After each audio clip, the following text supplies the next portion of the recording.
Hello everyone, welcome to my channel Living Life with UPSC and Nature। तो BPSC series में आज हमारा topic है बीपीएससी की गूगली। यानी कि बीपीएससी में आप जो भी एस्पिरेंट्स हैं उन्हें ये पता होना चाहिए कि बीपीएससी में निगेटिव मार्किंग नहीं होती है। यानी कि और जैसे पीसीएस हैं उनमें निगेटिव मार्किंग होती है 1/3 की। अगर आप तीन गलत क्वेश्चन करते हो तो उसका आपका एक क्वेश्चन के मार्क्स होंगे वो कम हो जाएंगे। लेकिन बीपीएससी में वो चीज़ नहीं होता है। बीपीएससी ने अनदर ही चीज़ दे रखी है निगेटिव मार्किंग की जगह, वो है बीपीएससी की गूगली, जिसकी काफ़ी चर्चा भी होती है, जिससे स्टूडेंट्स कुछ खुश भी होते हैं और कुछ परेशान भी होते हैं। यानी कि बीपीएससी की गूगली जो है आज हमारा टॉपिक है कि बीपीएससी ऐसी कौन सी गूगली फेंकती है कि सारे एस्पिरेंट्स, या फिर सारे नहीं, मैं बोलूँगी यहाँ पे थोड़ा कंट्रोवर्शियल होगा, कि जो भी 50% तो स्टूडेंट्स मिनिमम हैं ही जो इस गूगली से परेशान हो जाते हैं कि कैसे क्रैक करें इस गूगली को। तो अभी हम इसी गूगली के बारे में आपको पूरा बताएंगे, पूरी इन्फॉर्मेशन देंगे और साथ ही हम बताएंगे कि गूगली को कैसे आप एडवांटेज लें। निगेटिव मार्किंग तो नहीं है, लेकिन साथ ही अगर गूगली है तो हम उसका एडवांटेज लें, उसको अपना डिसएडवांटेज कभी न बनने दें। ठीक है, तो आइए अब शुरू करते हैं। तो बीपीएससी का जो गूगली है वो क्या है। बीपीएससी ने जो गूगली हमारे ऊपर डाल रखी है वो है ऑप्शन ई की गूगली। किसकी गूगली?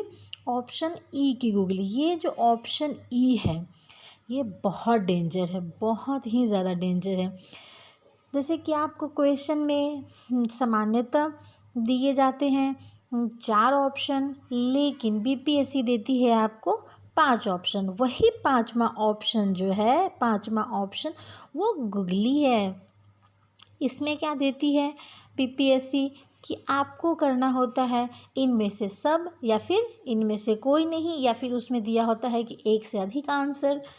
इसमें स्टूडेंट्स एस्पिरेंट्स फंस जाते हैं, क्योंकि एक तो प्रेशर रहता है कि क्या आंसर दे, क्या आंसर ना दे। और उस समय भी आप जब आप ऑप्शन को देखते हो, अच्छा ये वाला तो, क्योंकि ऐसा नहीं होता कि अगर एक कोई टॉपिक है उससे हमें, उसके बारे में हमें अगर 8-10 बातें हैं, मतलब कि एक बात तो एक टॉपिक, कभी भी करेंट अफेयर से रिलेटेड कोई एक योजना हो गई, या फिर सरकार का कोई बिल आ रहा है, या फिर इकोनॉमिक्स के रिलेटेड ही है, या फिर आपको राजा अकबर के बारे में पूछ रहा है, या फिर इतिहास का मेडिवल हो, एनिशिएंट हो या फिर मॉडर्न हो, कोई भी चीज़ आपसे पूछ रहा है तो ज़रूरी नहीं कि उसका एक ही आंसर होता है, उसके स्टेटमेंट्स होते हैं। तो इस स्टेटमेंट्स में हम फंस जाते हैं। तो अगर आपको ऑप्शन ऐसा दे रहा है तो आपको थोड़ा संभल के चलना पड़ेगा वहाँ पे। ऑप्शन, जब भी हम ऑप्शन ई को देखते हैं तो हम ये बिल्कुल नहीं मान के चलेंगे कि ऑप्शन ई तो आंसर होगा ही नहीं। ऑब्वियसली ऑप्शन ई आंसर होता है, और ऐसा 20% ऑप्शन ई आंसर होता है। आप ये मत सोचिए कि हाँ 150 क्वेश्चन है तो उसमें से सिर्फ 1-2 ऑप्शन ई होगा। नहीं, बिल्कुल नहीं। इसमें से मिनिमम तो ऑप्शन ई जो होता है वो 20 से 25 क्वेश्चन इसमें ऑप्शन ई के रहते ही रहते, यानी कि हम लोग इसको 20% मान के चलेंगे कि ऑप्शन ई रहता है आंसर।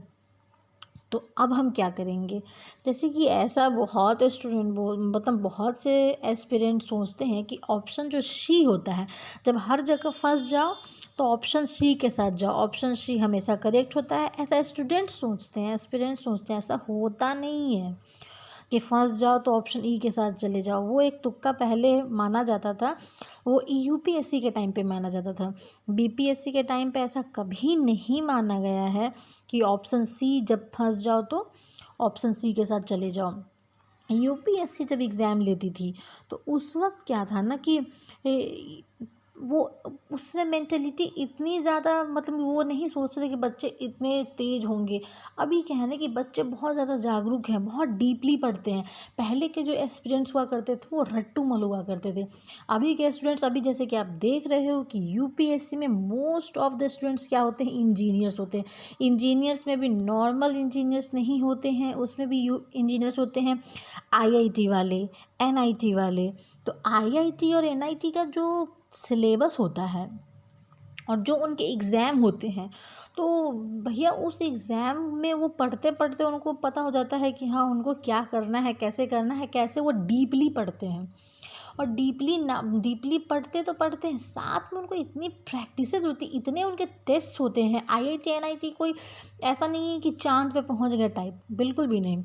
उसमें क्या होता है ना कि हम जो ग्रेजुएशन वाले लोग होते हैं, यानी कि नॉर्मल सामान्यतः जो भी मतलब कि अगर 1 लाख सीट्स है, अगर 1 लाख सीट्स है तो 1 लाख सीट्स में अगर 50% तो आप ऐसे लेके चलो जो सिर्फ नॉर्मल ग्रेजुएशन वाले लोग हैं। नॉर्मल ग्रेजुएशन या कि जो बीए, एमकॉम ये सब करके आए रखे हैं, वो लोग हैं जो बीए कर लिए, एमकॉम कर लिए, बीएससी कर लिए, वो लोग हैं। क्योंकि उनको पता होता है कि हमें अगर आईएएस बनना है तो उसमें सिर्फ हमें ग्रेजुएशन चाहिए, तो वो वैसे करके आ जाते हैं।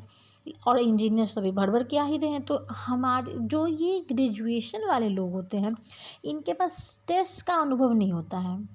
ये बस अपना वही साल का एक एग्ज़ाम देते हैं। अगर वो बिहार से हैं तो उनका तो और मस्त है कि उनके तो कुछ होता ही नहीं है बिहार के कॉलेजेस, मैक्सिमम कॉलेजेस में, कि उनके टेस्ट बस जो अगर ग्रेजुएशन का है तो graduation first part, second part, third part, यानी कि 3 एग्ज़ाम हुए और आप ग्रेजुएट कहला जाते हो। ये बिहार की मैं डिमेरिट नहीं बता रही, स्टूडेंट्स काफ़ी परेशान है, स्टूडेंट्स चाहते हैं कि क्लासेस हो। मैं बिहार के स्टूडेंट से मिलती हूँ तो वो बताते को तो चाहते हैं कि एग्ज़ाम्स हो, क्लासेस हो, लेकिन वहाँ पे ना क्लासेस होती हैं ना एग्ज़ाम्स होते हैं। उस हिसाब से सिर्फ जो फाइनल एग्ज़ाम्स होते हैं बोर्ड की तरफ से, बीएसईबी की तरफ से, सिर्फ वही होते हैं। तो उन जो नॉर्मल ग्रेजुएशन वाले लोग हैं उनके पास किस चीज़ की कमी है, टेस्ट की कमी है। तो उनके वो प्रेशर नहीं वो प्रेशर झेलना उन्होंने सीखा नहीं है उतना ज़्यादा। ये हर 2 महीने पे तो एग्ज़ाम ही होता है इंजीनियर्स का। तो इंजीनियर्स कोई महान इंसान नहीं है, ये है कि उनको प्रेशर झेलना आ गया है थ्रू बिकॉज ऑफ उनके सिलेबस के कारण, उनके एग्ज़ाम्स के कारण।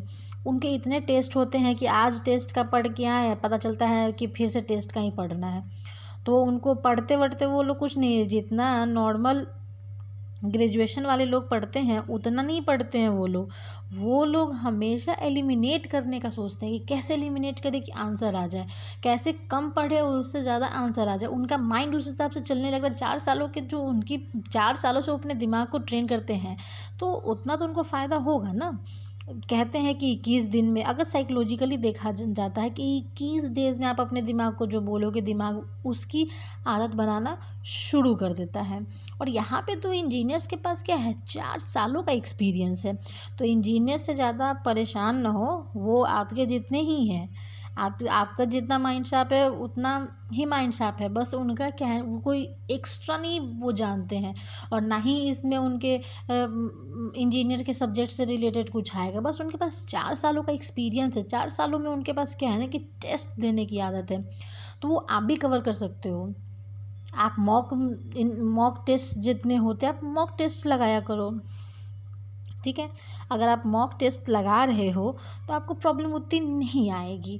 तो जो भी हम ऑप्शन ई के बारे में देखेंगे अब, कि ऑप्शन ई को बिल्कुल भी ये समझ के ना छोड़े। ऑप्शन ई को जब यहाँ पे ये, हाँ, तो ऑप्शन ई को हम बिल्कुल भी ये समझ के तो नहीं छोड़ेंगे, बिल्कुल भी नहीं कि हाँ अरे 1-2 क्वेश्चन आता होगा, नहीं। इसका हम टारगेट लेके चलेंगे कि ऑप्शन ई जो है 20% तक आता है। कितने परसेंट तक, 20% तक आता है। और इस पे नहीं जाएंगे कि हाँ अगर हम कंफ्यूज हो रहे हैं तो ऑप्शन सी के साथ चले जाएं। किसी भी ऑप्शन के साथ स्टार्टिंग में जब आप बनाना क्वेश्चन शुरू करते हो ना, तो पहला आप क्या करो कि पहले सिर्फ क्वेश्चन को, मतलब कि जैसे कि आप बीपीएससी में क्या होता है कि बीपीएससी में 150 क्वेश्चन पूछते हैं, ठीक है, और 2 घंटे का टाइम है आपके पास। बीपीएससी में पूछा 150 क्वेश्चन और टाइम हमारे पास 200 का, 2 घंटे का, तो उसमें हम 1-1 घंटा डिवाइड कर लेंगे, ठीक है।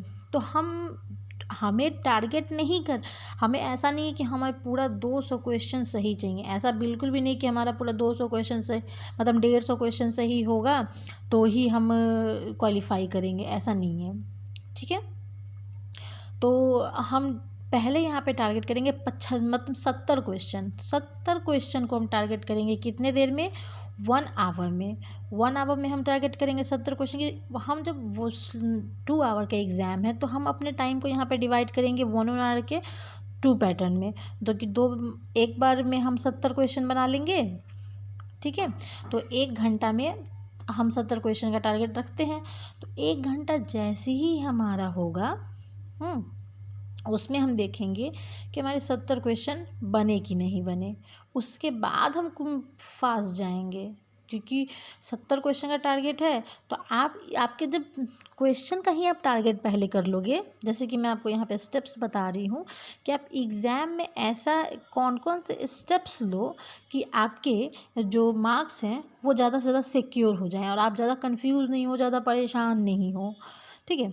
तो जब हम टारगेट लेके चल रहे हैं यहाँ पे कि हमें 1 आवर में पहला टारगेट, जबकि पहले स्टेप मैं बता रही हूँ, पहला स्टेप 1 आवर में हमें बनाने हैं 70 क्वेश्चन। कितने क्वेश्चन? 70 क्वेश्चन।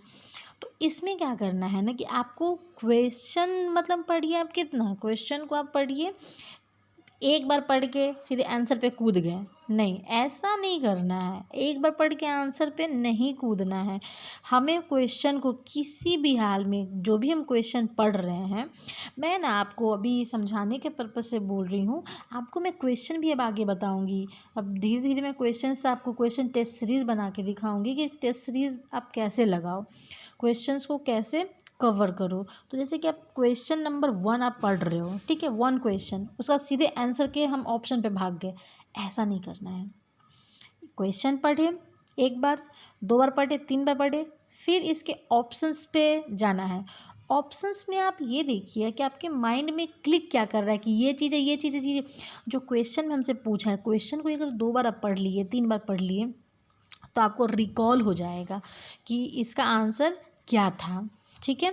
और जब आप आंसर में जाओगे, तो अगर आंसर में उसका एक ऑप्शन 1 भी आपको सही लग रहा है, 2 भी सही लग रहा है, 3 भी सही लग रहा है, ऐसा नहीं होगा, ठीक है। ऐसा तभी होगा, इन ओनली दैट केस होगा, जब उस क्वेश्चन के इस जो ये क्वेश्चन है इसका आंसर वही ऑप्शन हमारा 3 गो वाला होगा, यानी कि ऑप्शन ई होगा। उसमें आपको लगेगा कि अच्छा ये भी आंसर है, ये भी आंसर है, ये भी आंसर है, और आप अगर श्योर नहीं भी हो, ऐसा तो नहीं पूछता है ना कि क्या ऊपर के चारों सही है, नहीं, ऐसा पूछता है एक से अधिक इनमें से कोई नहीं, ठीक है, और वो सभी ऑप्शन ई में ही होते हैं, ऑप्शन एफ कोई नहीं होता है। तो हम ऑप्शन एफ नहीं है तो हम अपना क्लियरली ऑप्शन ई के साथ जाएंगे और बना लेंगे। थोड़ा डेंजरस है ये ऑप्शन ई, एस्पिरेंट्स फंसते हैं। अरे आपको निगेटिव मार्किंग नहीं दे रहा है तो आपको कुछ ना कुछ तो ऐसा गूगली देगा, वरना सबका तो हो ही जाएगा ना। उसके पास भी पोस्ट अभी जैसे कि 794 ही पोस्ट है और एप्लीकेशन फिल हुए हैं अप्रॉक्स 7 लाख, तो उसी हिसाब से वो करेगा ना। तो हमें ऑप्शन ई को ध्यान से पढ़ना है और ये सोचना है कि ऑप्शन ई भी 20% रखता है टारगेट। ऑप्शन ई ऐसा नहीं है कि 1% 2% है, नहीं, ऑप्शन ई 20% है। तो हम ऑप्शन ई पे ध्यान देंगे, अभी से टेस्ट सीरीज लगाएंगे और अभी से हम बीपीएससी की जो ये गूगली है इसको हम क्रैक करेंगे और इसका हम एडवांटेज लेंगे। निगेटिव मार्किंग नहीं है तो अगर गलत हो भी जाए तो कोई प्रॉब्लम नहीं है। थैंक यू सो मच मुझे सुनने के लिए, और मेरे वीडियो से जुड़े रहिए। मोटिवेशन वीडियो और स्टडी वीडियो दोनों वीडियोस आते रहेंगे। आप वीडियो को लाइक कीजिए, कमेंट कीजिए, शेयर कीजिए। Tata, bye bye.